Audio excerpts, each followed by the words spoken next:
Hello everyone, we are at the office of Mr. Joe Johal, who has been hosting a fundraising event as an annual activity from past 20 years for the Congressman Eric Swalwell. Welcome to Your India TV with me, Jasleen Khanuja. It's a beautiful event going on. A lot of people have gathered from different ethnicities and they are all enjoying the beautiful conversation about the current politics and the future plans. The elections are coming up, so it's pretty hot these days, and people are so curious to learn about the newer moves these gentlemen will be bringing to the front.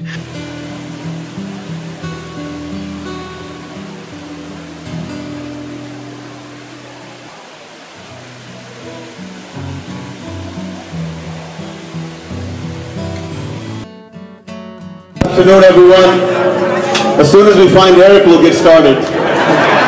Eric's been running behind for about the last 4 days. I think you guys know why. Yeah, that's it. So he's been, all his events got canceled this week, and this is the only one we kept. So, he flew in this morning and he's flying out as soon as we find him. So, we don't know where he is right now. So Eric, wherever you are, I know he's trying to make his way over here, and as soon as, there he is.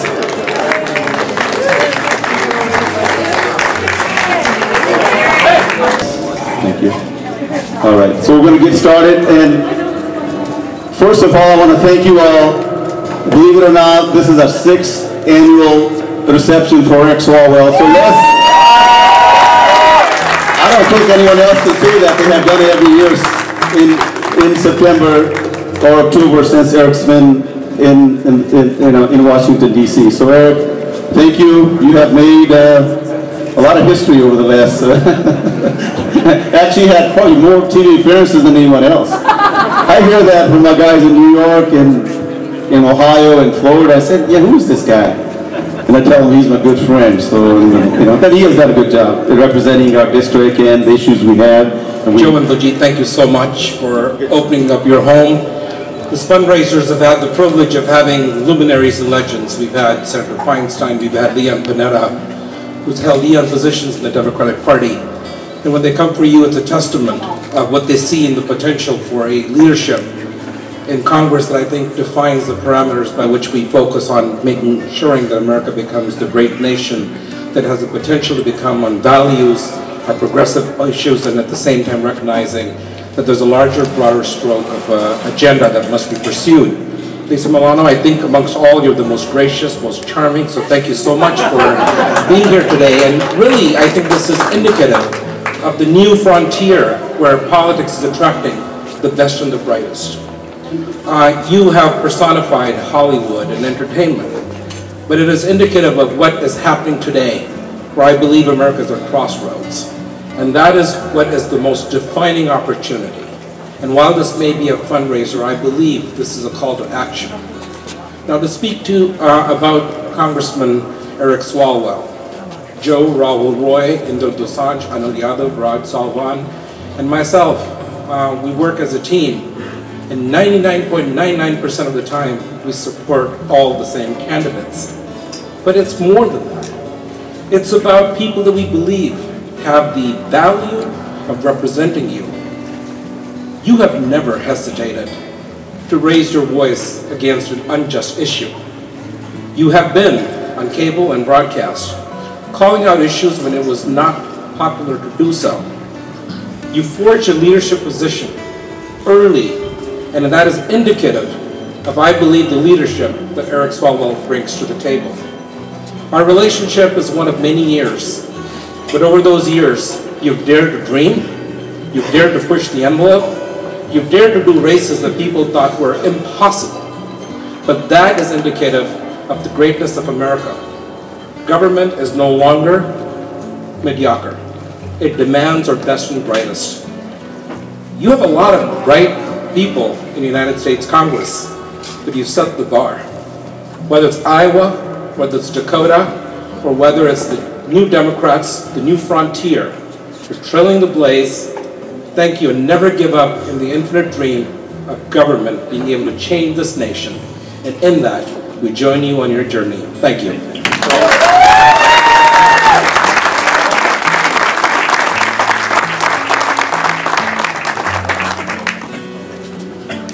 first of all, congratulations to my nephew for a beautiful girl you have given a life.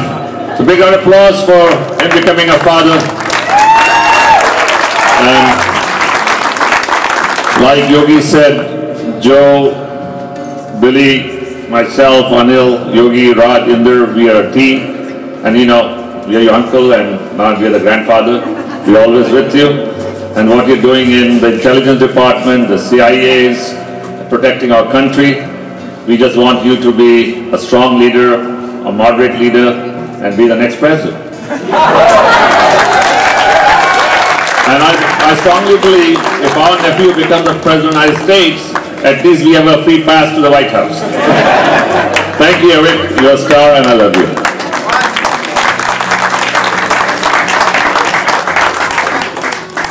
So tell us a little more about how you thought about getting into all this. Yeah, so Jasleen, first of all, I want to thank you guys for always being there, be that our political events or religion events or anything that goes on with the communities. You guys are always there. You take the time out to meet us and greet us, and sometimes on a short notice. Thank you for taking see, when we get together, if we don't have the media, if we don't get the information out to the public, then it becomes one person show.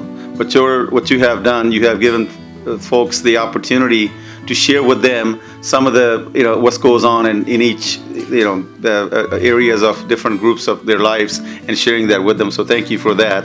And as far as me getting involved, it is our civic responsibility. And often we forget and trying to work with where we came from, which is important. And I've done that with the politicians from India as well on issues and when problems come up. But as far as what we do here in this country, we can't come here and take the benefits of this country and not give back. We can't sit around and say, I don't like what's happening in city of Pleasanton or city of Fremont or any of the cities we live in, but don't get involved and don't get engaged.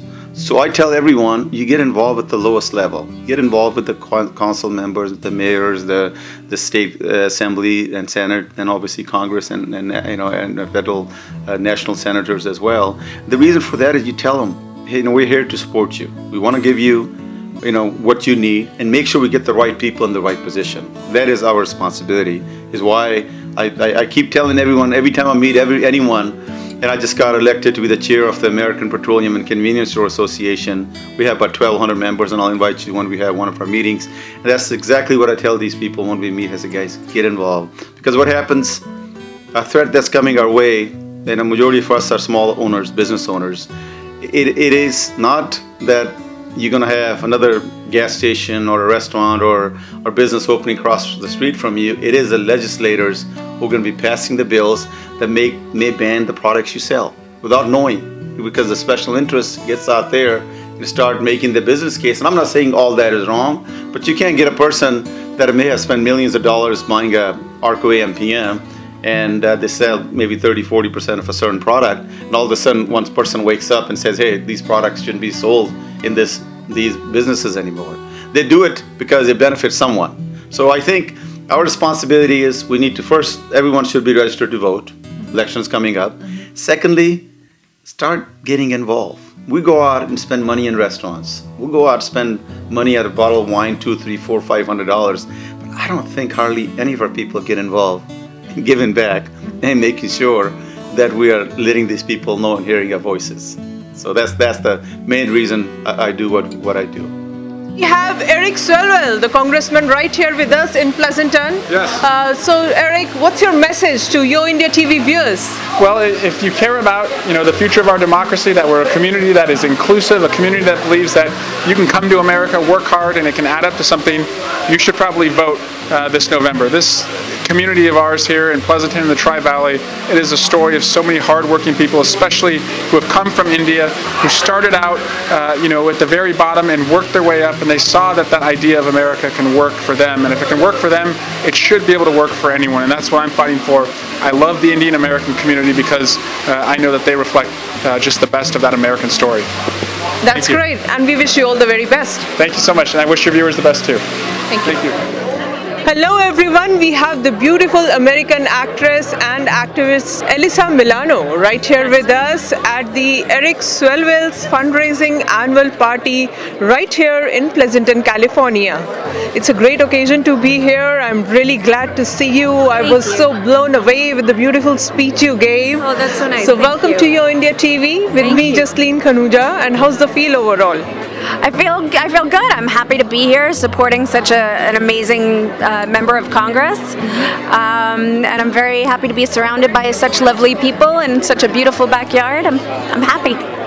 So tell us how you got associated with Eric Swalwell and what are 3 key reasons you support him? I met Eric Swalwell actually through a friend of mine. His name is Ron, and Ron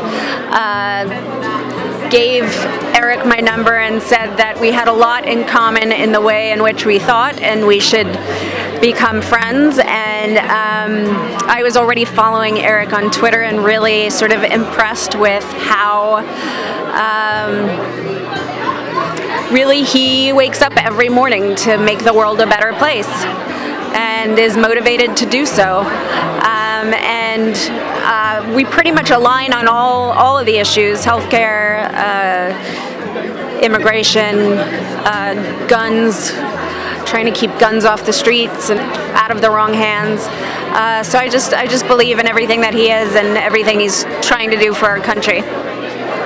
Fantastic. And you know, your career started way back when you were a child. You started singing, you started acting. I believe at the age of 12 you did Commando, and you were quite popular from a very, very young age. So how do you feel about your journey and about your name and fame that grew leaps and bounds from a very long time? I think my journey has been, I've been on the right path my life, in my lifetime. I think that the most important thing for me is to always been to use my voice to try to impact positive change in the world. And so I feel blessed that I've been able to do that in my career. Wonderful. So as a woman, you've been also voicing out for the Me Too movement, which has helped women a lot, and you have been a social activist, and as you said that you've been supporting Eric on all fronts. So let me know your views about the Honduran immigration strategy overall. The entire immigration policy that's in place right now is so complicated and so complex, and I don't think what this administration is doing right now is the best, most humane way to go about any of this.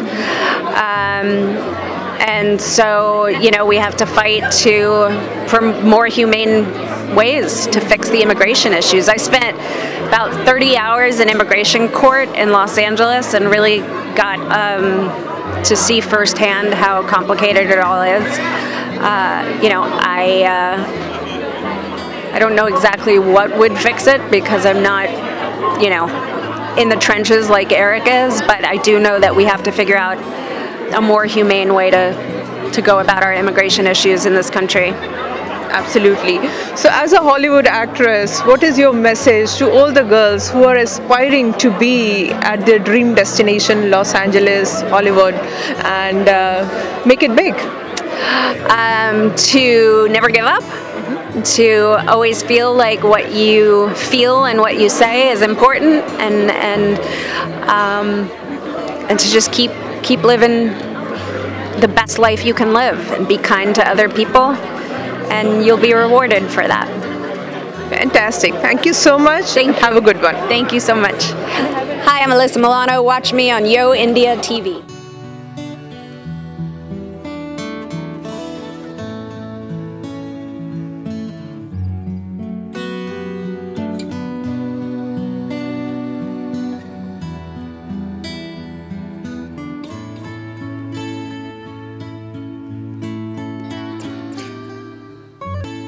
And that's beautiful, and it's a beautiful orchestration as well. I'm sure you're working for many days to put this together. It's a big event and a lot of ethnicities, and in fact people who are Republicans, people who are Democrats, people who are independent, all kinds of people were there. It was a mixed kind of a gathering, and they were all in unison bringing out their opinion. So how did you make it happen? Well, see, I think what it goes back to is I'm a Republican myself, as far as registered Republican, and Eric's been a good friend of the family for a long, long time. You go back to him being the deputy district attorney.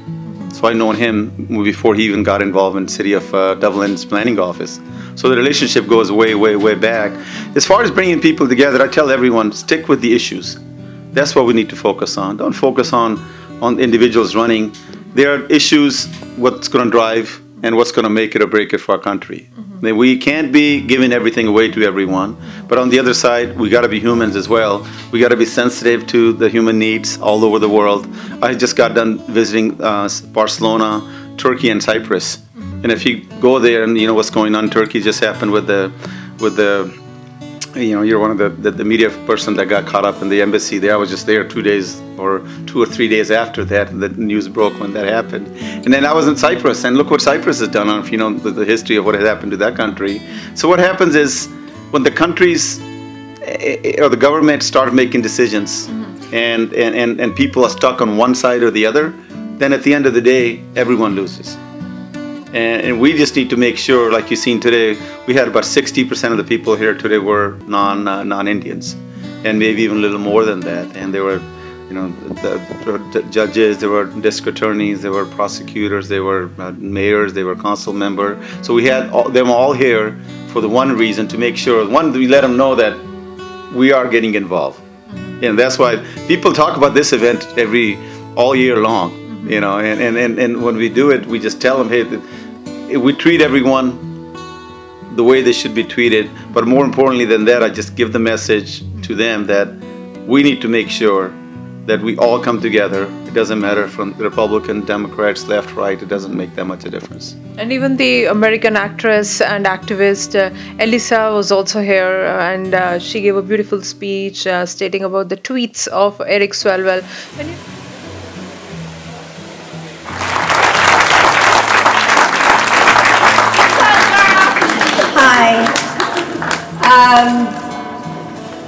Wow, I really needed this today after yesterday. I think to just be here amongst like-minded people and celebrating the leadership of our Eric Swalwell, it feels good. It feels good to be here. So thank you so much for having me. Thank you to the hosts. Thank you for opening your home to me and for your hospitality. So, you know, we're all here today because we support congressmen, and with good reason, we should. As a congressman, Eric effectively represents all of his constituents. He is a true ally. He has a 100% rating with Planned Parenthood and NARAL. I would think an F rating with he's a defender of LGBTQ rights. He's advocated for renewable energy jobs. He's a vocal supporter of the free press, and he's sometimes even a contributor of the free press. And if you haven't read his op-ed on banning assault rifles in USA Today, I would highly recommend Googling that because it's amazing. And you know, to me, it's pretty ironic that Eric is an outspoken champion for health and safety, because within the last 2 years, he has not missed an opportunity to show up for the knife fight. And that's what I call what he does and how he stands up to this administration. It's a knife fight, and he shows up every single day for it. He understands that it's not just enough to be against this administration, but you also have to be for something. And he is for equal opportunity for women, minorities, the disabled, and children. And he understands this is not a threat to the Constitution, but a promise in the Constitution. And we support Eric for fighting to preserve the ideas that our democracy is built on, and for fighting to add the ideals that were left out by our forefathers when they failed to include our foremothers Constitution. It's okay, we're getting there. But it's bizarre to think if we lived in Iceland or Rwanda or Vietnam, women would have equal rights in the Constitution. But we don't have equal rights. But we're getting there. And Eric is going to help us get there because he's running as fast as he can in the right direction for women. And I just... You can applaud yourself. I'm just also incredibly amazed at his energy. He is relentless and he is tireless. And one of the things that I love so much about him is that through it all, he doesn't lose his sense of humor. Which I think would be really hard in his position right now, but somehow he does not lose his sense of humor. Who follows Eric on Twitter? Oh, yeah, we do. Okay, so you know how great he is. But for those that don't know, Eric kind of like weaponizes sarcasm. So I'm just going to read a few of his tweets to you out loud. This one's my actual favorite. Last night, Tucker Carlson, and by the way, he was really proud of this one too because he DM'd it to me. Like, did you see my tweet? Last night, Tucker Carlson attacked me for making a sophisticated argument. I didn't mean to overwhelm him. And then there's another one directed directly to Trump. Let's hold off on that parade until January 20th, 2021. We'll have a lot to celebrate. And when the New York Times published an anonymous op-ed by a Trump senior staffer calling the president half-baked, ill-informed, and occasionally reckless, Trump tweeted in all caps, "Treason." And Eric responded, "Yep, I think that's what Mueller is going for here." So, you know, obviously so much of what the GOP is doing right now can't be joked about, but Eric is there for those moments too. He can be really poignant. Recently, Trump felt defensive and like he was boxed in and went to his normal sort of dog whistle to his base, and he typed, "Make America Great Again." And Eric wrote back, "It was. Still is, and always will be. It didn't need you." And this is exactly why we need Eric. And you know, I've been hearing a lot of stuff from Eric Swalwell in the last elections. He had some special campaign gimmicks as well, you know, the rubber ducks and the information man and all.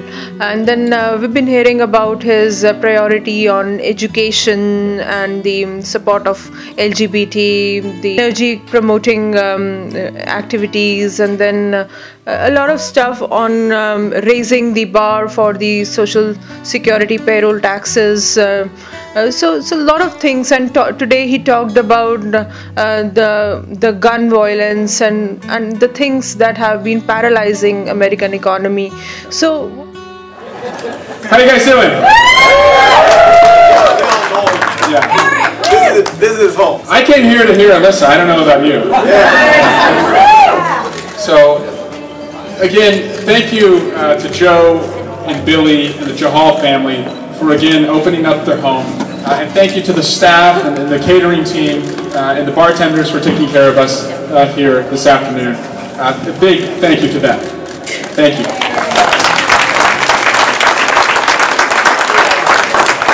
I also want to thank our hosts because you work hard every year to make a generous contribution to bring your friends, and they are Yogi, Dee, the Delanos, Dr. Jim and his wife Julie, Inder, Gordon, Sunny and Harsh, Jay Gill, Dr. Chopra, Claudia McCormick, former Dublin City Council member. I knocked on doors for her when I was a 17-year-old at Dublin High School. Thank you, Claudia, for always being behind me.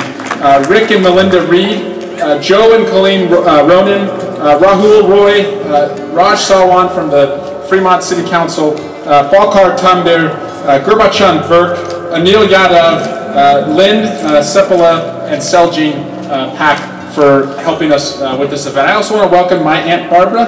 She's at the very back, down there, Alameda. She surprised me by showing up here today. Before we begin, I just want to honor the people who tragically lost their lives yesterday at a synagogue in Pittsburgh. And this community, especially with so many Sikhs among us, know very well from a few years ago when a temple in Wisconsin had a similar tragedy, that these types of tragedies continue to knock us to our knees at all of the places that we thought we were safe. A church in Charleston, a movie theater in Aurora, a school in Newtown, a nightclub in Orlando, a Vegas concert area. It just keeps hitting us everywhere we think we are safe. And then a high school in Parkland, Florida. Every place we think we are safe, we find out we're not. And I think it's so fitting that Alyssa is our special guest here because of the work that she's done on this issue. From the organization she leads, No RA, not NRA, No RA, to the work that she's done with gun violence survivors and to just try and reduce gun violence in our communities. This week, it just so happened that Alyssa and I were on the cover with about 200 other individuals of Time magazine. And months ago, they had asked people on both sides of the gun debate, I think there should really only be one side, but they asked people on both sides of the gun debate to pose for a mural. And so Alyssa is right front and center of that picture, but who would have thought, I guess, when we were taking those photos, that it would hit mailboxes the day that this synagogue shooting happened. And then I thought, we all should have thought that that would have happened. Because we suffer mass shooting after mass shooting every day in America. Sometimes we read about it. Too often we don't. And my passion is to just do something. And those are the words that I heard from a Parkland student when we had a hearing in Congress a couple weeks after Marjorie Stoneman Douglas High School lost 17 of their own. I asked this young senior, Charlie, I said, Charlie, being safe is a very binary thing. Either you feel safe or you don't. And I looked at him and I said, Charlie, what would it take for you to feel safe in your school? And he looked down, collected his thoughts and his emotions. And then he looked up at this long row of members of Congress staring down at him. And he said, for you people in this building to just do something. To just do something. That's what I think this election is about. And it's not just on the issue of reducing gun violence. It's on the issue of protecting our health care. It's on the issue of making sure that if we have tax cuts, of course we want our businesses to succeed, but they should not only go to the top floor of every building, they should make their way down to every floor where every person works hard. It's about making sure that we protect this democracy when it's attacked from the outside and that we never turn against ourselves here on the inside. I got a letter 2 days after the November 8, 2016 election. And Alyssa, I think the letter reflects the people that you see right here today. Because you see among us a very diverse crowd that reflects the congressional district that I represent.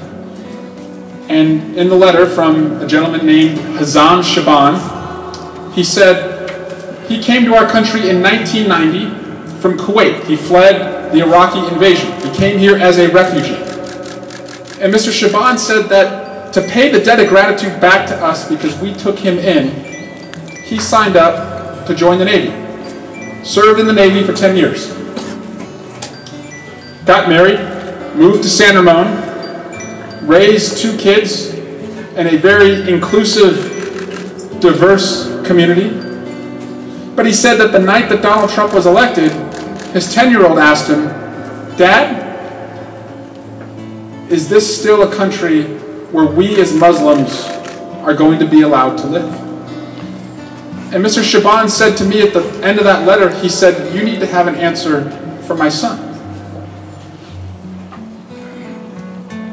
I took that letter, I gave it to President Trump the first time I met him. I told him I hoped that he would read it and speak to the family's concerns. We know that since that happened, a Muslim ban has been put in place, children are being separated from their families at the border, and hateful rhetoric continues to spew from the people that we expect to be leading us. But all hope is not lost. Because I know that the people who are here today, especially those who are first-generation Americans, they came to America for the same reason that Mr. Shaban came to America, and they chased the same thing that my parents chased when they raised me and my 3 young brothers, which is the idea that in America, if you work hard, it means that it adds up to something, that you can do better for yourself and dream bigger for your kids. No matter who you are, where you're from, what you worship, what your parents did, that's the promise of America. So what are the key points that you and Eric have in common? Well, I think Eric, what I like about Eric, the main thing is that he crosses over to the other side. And that's what we need. He is one of the youngest. He talked about that today. There's 40 out there, under 40. And so the main thing I like about him, he is, on some issues, he's a little, further away from me than what I am. But majority of the time we talk, and I totally understand what we need to do, and he understands that as well. But politics is politics. It is difficult. There's some things he has to go over the party line, and the other things where he can, he does go over and crosses over, and he listens. He knows the importance. The same thing with Gavin as well. As far as the governor goes, we have done a lot of events for him, and we tell him the same thing. He's a business owner himself. That guys, we need to make sure, above everything, obviously we need to make sure this country stays safe and secure.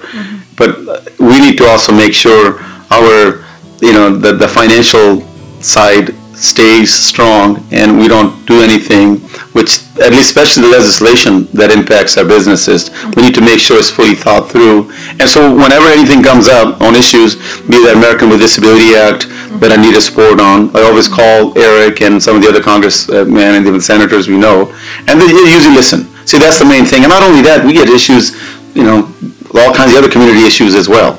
So that's what we need, and he does listen. He obviously not a magician. He can't do everything. Not anyone can. But the key is when he can do something, he has always done it. And the main thing about Eric, I think the big thing is his availability and accessibility. I mean, I hear from all the people. I was at the sheriff, I'm an honorary sheriff for Alameda County. I was at the lunches on Thursday, or dinner Thursday. At least half a dozen people came to me and said, I just called Eric when I was in D.C. He walked out of his meeting and came and see me. So that doesn't happen with some of the other congressmen we have. Those people hide. He doesn't hide. He'll come out even if it's for a minute or two. He'll come and greet the people and say hi to them, and that's the thing. That's all we need. I mean, he's 1 out of 435 people in D.C.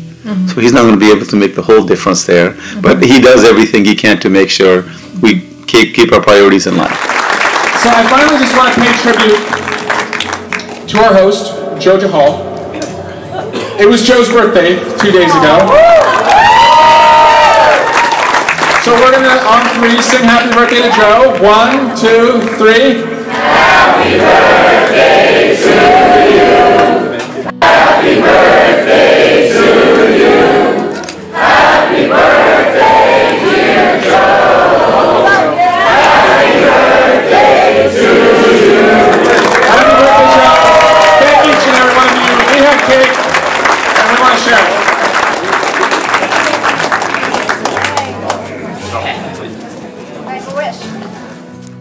So we know elections are around the corner. Everyone is waiting for November 6th, and the early election has already started. Early voting has already started. What is your take on the remote voting that we've been hearing of? People sitting in any corner of the world and exercising their right to vote. I think as long as they're citizens and this is their home, they should have that right. If they give up their citizenship and they don't have the right, then I think it's good for us, for people to vote. Right now, voting is usually 30%. I mean, what difference does it make if you get 5% people who may be sitting in Thailand or China or whatever else? They're American citizens, the families may be there, the grandparents may be there, or, you know, if this is who they call their home, they haven't given up their nationality and their citizenship, they should be voting, and everyone should be voting, and I think the turnout should be higher than it is, and especially our Indian community. We are the weakest. In Fremont, we probably got 45,000. You know, the Indian population now. The registered voters are probably close to, I don't know the latest numbers, but it's over 15,000. The turnout is less than 10% of that. That's very low. We can actually influence what happens in the cities we live in. In absentee is easy.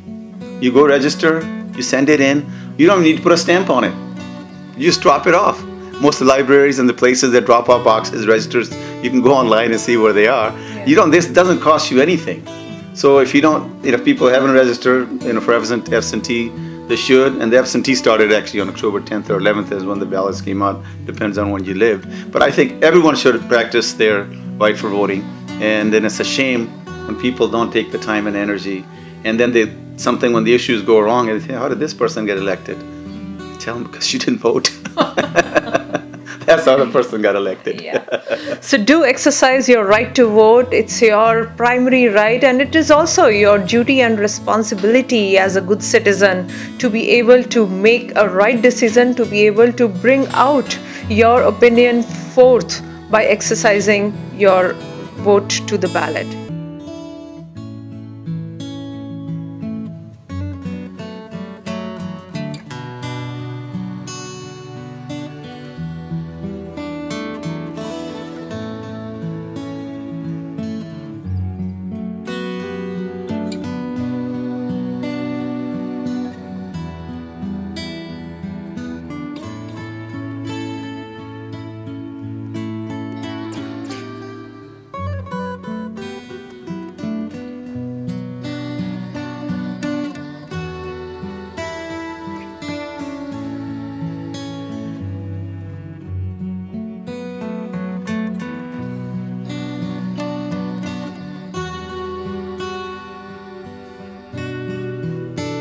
So Joe, any final message to Yo India TV viewers? Well, I thank you guys for, keeping us involved in the community.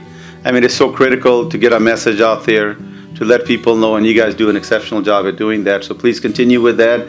And viewers, please keep supporting the TV, and our fine host here. And you guys have been doing this for a while, and I'm sure you'll be doing it for a long, long, long time to come. Wish you the best and the opportunity as far as the growth goes. And we're here for you. Thank you. Thank you, Joe.